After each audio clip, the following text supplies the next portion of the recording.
Welcome to AASHTO Resource Q&A. We're taking time to discuss construction materials testing and inspection with people in the know, from exploring testing problems and solutions to laboratory best practices and quality management. We're covering topics important to you. We're here with Brian Johnson, and I'm Kim Swanson, and this is going to be the first in a three-part series talking about the changes to AASHTO R18 in the newest version, which was released on July 31st, 2026. So over the next week or two, we're going to have 3 different episodes. And here you can watch the full recording on our YouTube channel. But here is the first episode. Hi, this is Brian Johnson from AASHTO Resource. And I'm Kim Swanson, also from AASHTO Resource. And today we're going to talk about AASHTO R18-26, what changed and why it matters. That's right. And the reason why we're talking about this now is because this standard, after many years of balloting, is finally ready for release. And as of today, it has been released. Yes, it is released or has been released on July 31st, 2026. And question, the previous version of this, that was from 2018, correct? That's right, 16, which is pretty old. So a typical standard has to be updated within 8 years or it goes off the books. Now, this standard had gone through some ballots over the years, but nothing that could finally get passed until last year. And it takes a while for it to get published. So this is the release of many years of edits coming to fruition. Yes, I know you've worked really hard on these edits because R18 is the basis of AASHTO accreditation. That's right. Yeah, the reason why it took so long is because it is such a critical standard. That we've gotten a lot of feedback from people over the years on wording that they would like to see added or wording they would like to see removed or modified so that it could be more clear and easier to understand. And that all sounds good. But then you go into the balloting process, which uncovers a lot of different other ideas that maybe weren't originally intended and compromises. And this is true with any standards development process. You have to address the negatives. Sometimes you have to address them in a way that wasn't exactly what you had in mind in the first place, but if you can get consensus from the voting body on that wording, then that is a success. And one thing that's really important to keep in mind with standards development, it's never done. So this is the 2026 version.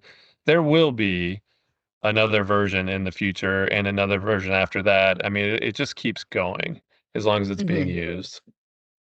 Yes, and this is, as you mentioned, a consensus standard, and it is created by the AASHTO member states. So it's the Committee on Materials and Pavements, and those are all DOT employees, basically, right?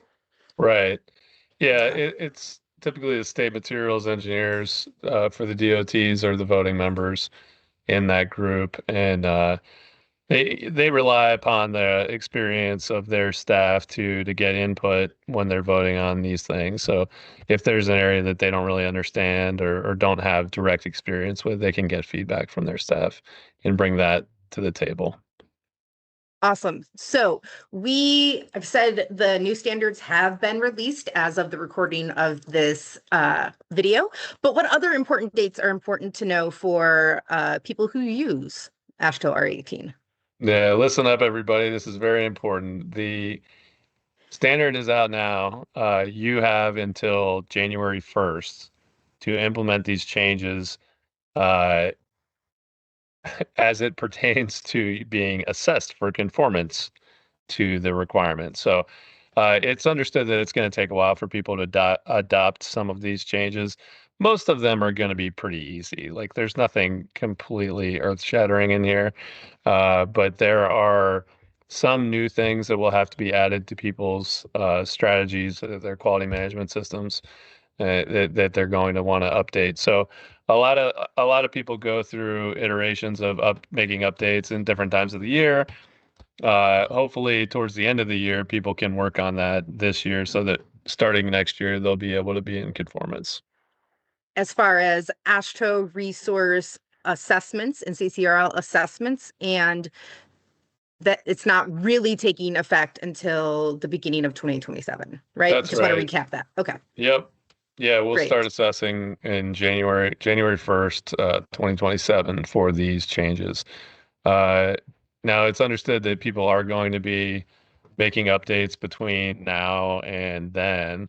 So there may be some areas where they have to explain to the assessor, hey, we've implemented some of these already, and we need to be certain that we are not writing nonconformities for people getting ahead of things. So Yeah. I have a feeling there will be times where that gets called into question just because Hmm. it's just the nature of Yeah. change is that it can be Yes. messy at times. So I do expect that will probably happen at one point or another, but people just need to communicate openly about it and we can get it resolved. Yeah. So you've talked about some of these already, but what were some of the other rationales for the update to the standard? Well, like I said earlier, a lot of it came out of feedback that we've gotten over the years, and it also came about because of just confusion with some of the requirements or norms that exist out there that were not exactly permitted the way the standard was worded, but it wasn't really intentional. I'll give you an example of that. The requirement for position descriptions, for Hmm. example, it said you had to have education as a requirement for position descriptions. However, for some positions, that's not considered to be relevant Hmm.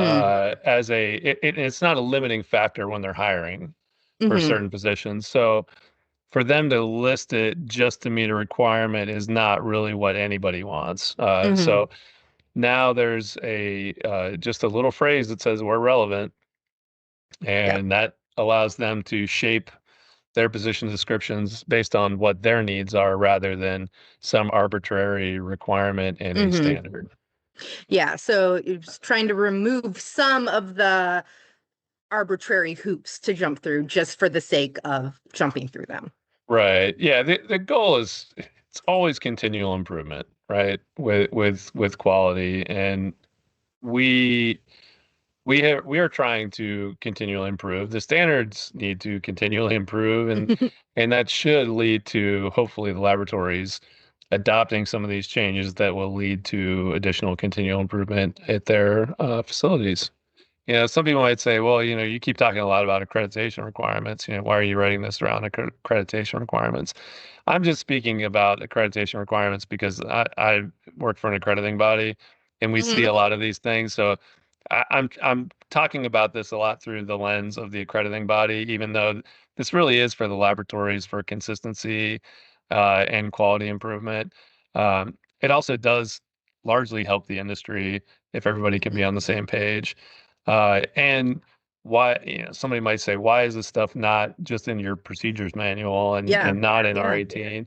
Well, we're not the only game in town. I mean, there are other accrediting bodies throughout the world that might use AASHTO R18 as a basis for accreditation.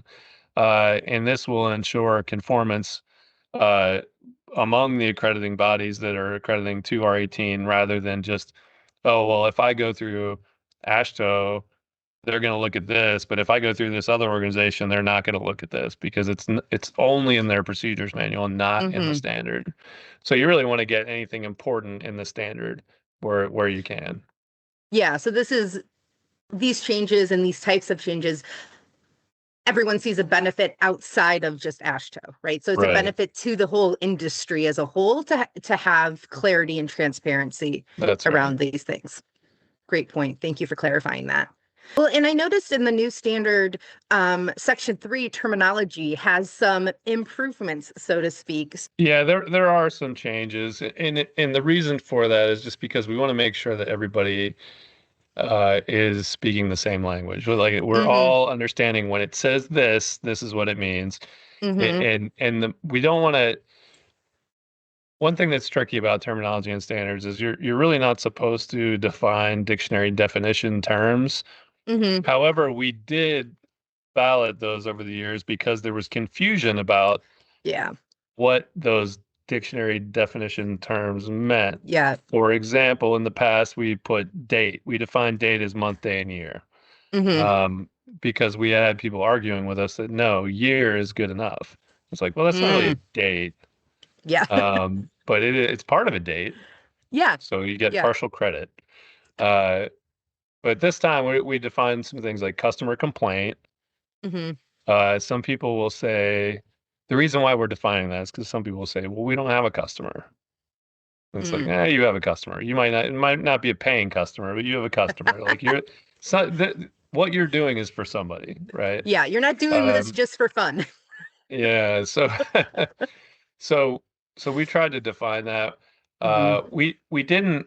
I wanted to define customer because of that issue, but that was one of those compromises that I wasn't really able to do that. But customer complaint is just a documented statement of dissatisfaction made by a laboratory's customer that may indicate a problem with the quality of service provided by the laboratory. So it may indicate another area that is important, and we get into that later when we get into the discussion about the requirement for how a laboratory handles a customer complaint. And there's some other documentation in there, other discussion and example that follows, just kind of help people understand it. Next, another dictionary definition thing, name. So name comes up quite a bit.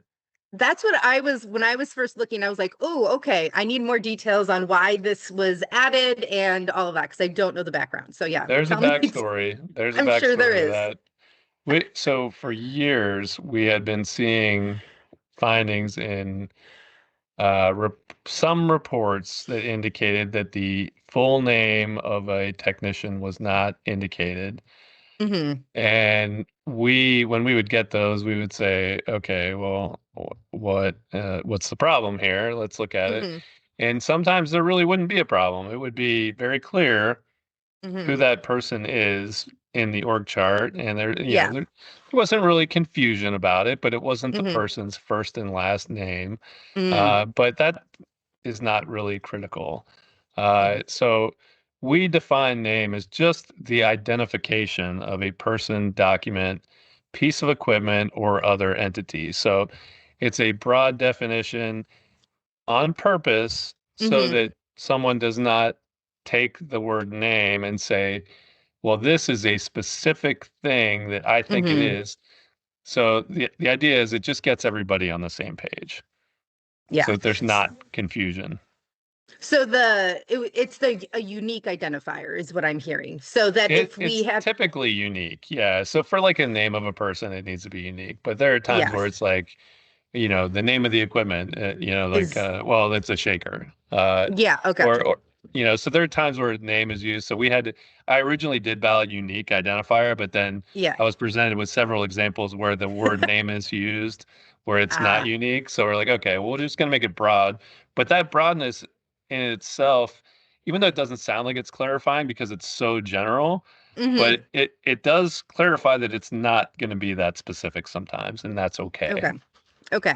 But you do need, if you have, 10 Johns working in your office, then you do need to somehow differentiate the Johns on paperwork and things like that. You do. Okay. And we do have that problem in our office. Okay. We have, yes. I shouldn't say problem. It's not really a problem that we have so many people named John. Yes. But it would be a problem if we just wrote John everywhere and no one knew which one it was. Exactly. Lack of accountability for the John group. For all the Johns. Yes. But then we've also got original observation that comes up. What is an original observation? So what we define that as is the first recorded instance of data, whether handwritten or digital, before any transcription or transfer occurs. Okay. I like that one. I hadn't read that for a while. I'm pretty satisfied with that. But we'll see. I'm sure somewhere along the line we'll find out that somebody had a problem with it. And then it will more changes in the future to make it. That's right. Again, continual improvement. Yeah, resolution of measurement instrument was another one. This is surprisingly difficult to define, but it's the smallest quantity of measurement that results in a change to the measurement displayed on the measurement device. Now that sounds tricky. Um, so there are you can't say the smallest quantity of measurement, period, because that could be anything, right? It Yeah. could be the tiniest little adjustment, right? Hmm. It has to be what results in an actual change in the displayed measurement. So where we see this most evident as a differentiation is some of the calipers where the last measurement in the decimal place Hmm. is a 5, so Hmm. that there's some tipping point where it will Yeah. go from 0 to 5 and then to the Hmm. next is 0. Yeah. uh, but it's that smallest quantity of measurement that results in the change to the measurement displayed on the measurement device. Awesome. And those are the major Those are the big changes, ones. Those are big the big ones. ones defined. Other terms were dumped in there that were Oh. kind of scattered throughout the document. So there were a Hmm. couple of terms that were put in notes for some Ah, reason that should have been in terminology the whole time. So we just relocated those. awesome. All right. Now going on to, I know this has been kind of a change that we've been working on for a while because I've been personally part of the last half of this Yeah, you know process. this one very well. I know this one, and that doesn't happen. I'm not going to be able to say that for many of the other sections here. But for this one, the appendix of the standard has been removed. So the example QMS documents have been removed from the standard and moved to the AASHTO resource website in the document library section. We have a bunch of examples there. Can you explain a little bit of why we've made that change? Absolutely. This has been a problem for a really long time. As you mentioned in the beginning, this was a 2018 version, which means that all the examples were also 2018 versions.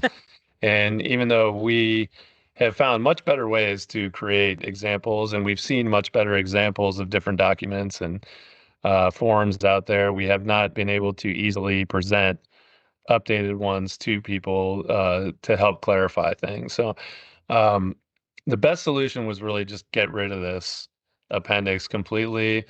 And if people want to see good examples, we can post them on our website.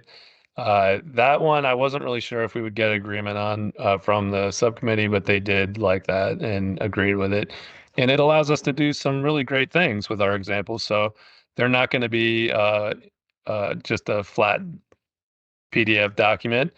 We have the ability to put Excel documents in there that have Hmm. calculations that are helpful for people because some of them are not evident when you look at the requirements, like how you calculate this.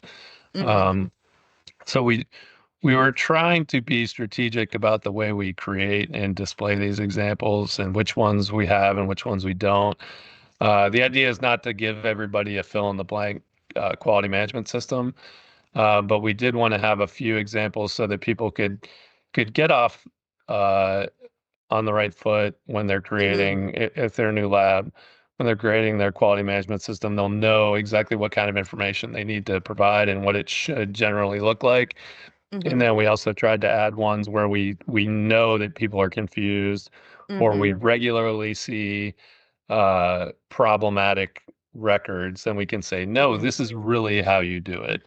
Hmm. And that is helpful for people if they use it. And we don't want them to Yeah. just use it straight up. They can take it and convert it to their own format, but at least they'll have the cells that they can Yeah. use for their own. Yeah. So this is an example, not a mandatory you have to do it this way. So just to be clear, this is what it could look like. And the one that we show as an example does meet all of the requirements of the Right. standard, but you can have more information if you need that for that, like for the person or the laboratory, if they need somehow more information or whatever, they can make it work and add to it. But that is kind of, that meets the requirement in the examples, That right? that's right. And the other Okay. the other problem is that in R18, when you put an example, it's generally going to be a one page Hmm. shot of whatever that is, and that doesn't Yeah. really work if you want to have an an effective internal audit, for example, or an effective management review is not going to be a one-pager. Yeah. So this allows us to give a good example that has the right kind of questions on it instead of trying to shoehorn everything into a one-pager that really Yeah. is not sufficient for an effective internal audit or an effective management review. Yeah. You don't want to necessarily have the document example limited just for layout purposes and publication purposes. That doesn't make sense to do it that way. Correct. And we'll be back with part 2 coming up shortly. Thank you. Thanks for listening to AASHTO Resource Q&A. If you'd like to be a guest or just submit a question, send us an email at podcast@ashtoresource.org or call Brian at 240-436-4820. For other news and related content, check out AASHTO Resource's social media accounts or go to ashtoresource.org.